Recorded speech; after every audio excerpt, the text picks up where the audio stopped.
मेरे प्यारे बच्चों, मैं आज आपको पढ़ाने जा रही हूँ क्लास 9th दोहा। इसको लिखा है रहीम दास ने। किसने लिखा है? रहीम दास ने। तो हम पहला इसका दोहा पढ़ते हैं। जो रहीम उत्तम प्रकृति का कर सकत कुसंग, चंदन विश्व व्यापत नहीं, लपटे रहत भुजंग। तो सबसे पहले हम क्या लिखते हैं? संदर्भ। क्या लिखते हैं? संदर्भ। तो संदर्भ कैसे लिखते हैं?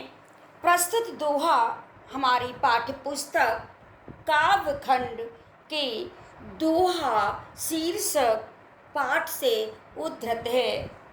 इसके रचयिता रहीम दास जी हैं। कौन है? रहीम दास जी हैं। ठीक है। अब इसका लिखते हैं हम लोग प्रसंग। क्या लिखते हैं? प्रसंग। प्रस्तुत दोहे में यह बताया गया है कि श्रेष्ठ स्वभाव के लोग बुरे साथ में पढ़कर भी श्रेष्ठता का त्याग नहीं करते हैं। अब इसकी हम व्याख्या बताएंगे। रहीम दास जी कहते हैं, जो लोग उत्तम प्रकृति के होते हैं उनके ऊपर कुसंग का कोई भी असर नहीं पड़ता है। जिस प्रकार से चंदन का जो पेड़ होता है उस पे हजारों सांप लिपटे होते हैं, लेकिन उस चंदन के पेड़ पर विष व्याप्त नहीं होता। तो कहने का अर्थ ये है कि जो अच्छे लोग होते हैं उनके ऊपर कुसंग का कोई भी प्रभाव नहीं पड़ता। अब इसके बाद हम इसका लिखते हैं काव्य सौंदर्य। तो सबसे पहले आते हैं भाषा सरल, सहज, शैली मुक्तक, छंद, दोहा, रस, शान, गुण, प्रसाद, अलंकार, अनुप्रास। तो ये था आपका पहला। अब हम सेकंड पढ़ते हैं। रहीमन प्रीति सराये, मिले होत रंग दून, जो जर्दी हरदी तजे, तजे सफेदी चून। तो देखिए, संदर्भ मैंने आपको बता दिया है। अब इसका हम प्रसंग बताएंगे। कविवर रहीम दास जी ने इस दोहे में सच्ची प्रीति का लक्षण बताया है। देखिए, रहीमन प्रीति सराये, मिले होत रंग दून, जो जर्दी हरदी तजे, तजे सफेदी चून।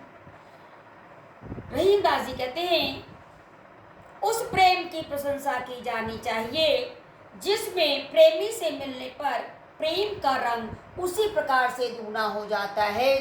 दून मतलब दूना हो जाता है। जिस प्रकार से हरदी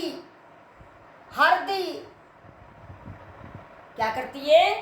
हरदी और चूने को जब हम मिलाते हैं तो हल्दी अपना पीलापन छोड़ देती है और चूना जो होता है वो सफेदी छोड़ देता है। दोनों मिलकर एक हो जाती है। ये सच्चे प्रेम की निशानी है, यानी लक्षण है। अब इसका काव्य सौंदर्य कैसे लिखेंगे? भाषा इसकी ब्रज है, शैली इसकी भावात्मक, छंद दोहा, रस शान, गुण प्रसाद, अलंकार अनुप्रास। तो ये था हमारा सेकंड। अब हम थर्ड पढ़ते हैं। रूठे सुजन मनाइए, जो रूठे 100 बार, रही मन फिर पोइए, टूटे मुक्ताहार।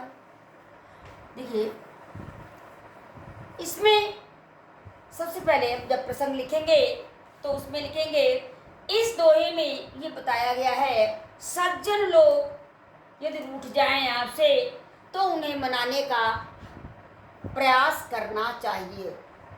अगर ये 100 बार रूठते हैं उनको 100 बार मनाना चाहिए।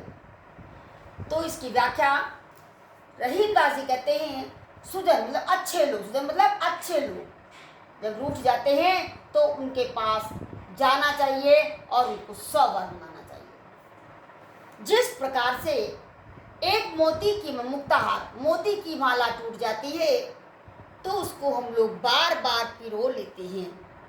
तो कहने का भाव ये है कि माला टूट जाने पर उसको बार बार पिरो लेते हैं और उसको अपने गले में पहनते हैं।